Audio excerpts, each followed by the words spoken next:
Nos amis, guidés par le fantôme, arrivent au château. Et, ni vu ni connu, ils se retrouvent dans les oubliettes. Au fond d'un couloir, ils voient une porte immense et 2 griffons qui les gardent. C'est la salle du trésor. C'est dans cette salle où se trouve la sortie du royaume, dit le fantôme. Mais comment faire face à ces 2 griffons, demande Chapinou. Soudain, ils entendent au loin des pas. C'est sûrement les hommes aux yeux rouges qui rentrent, dit Gorillaz. Il faut faire vite, dit le vampire. Soudain, Chapinou se met à éternuer. Qui va là? Crient les griffons.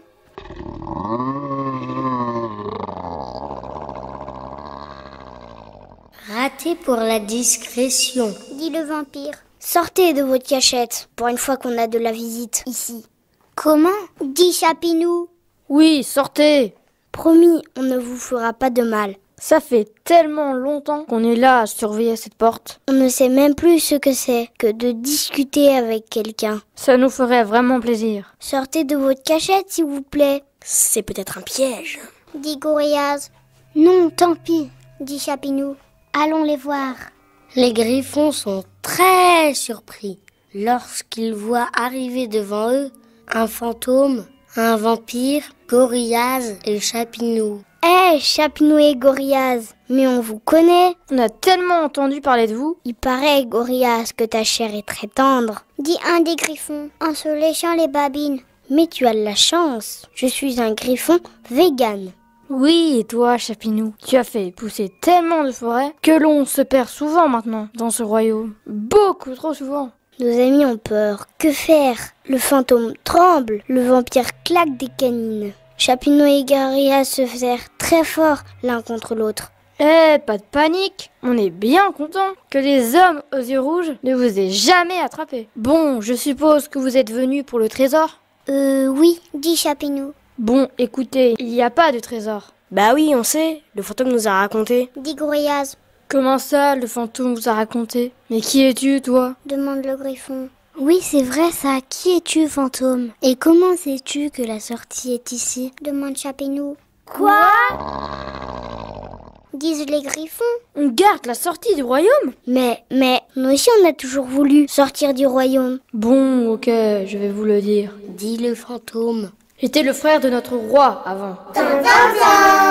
Son frère! Je lui expliquais que ce n'était pas bien de faire travailler ses amis jusqu'à épuisement.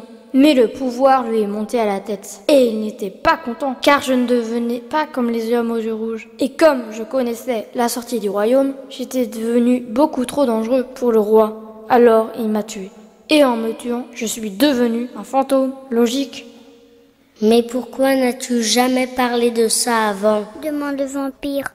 Bah parce que on me l'a jamais demandé. Les griffons n'en reviennent pas. Ils ouvrent eux-mêmes la porte qu'ils gardent depuis trop longtemps.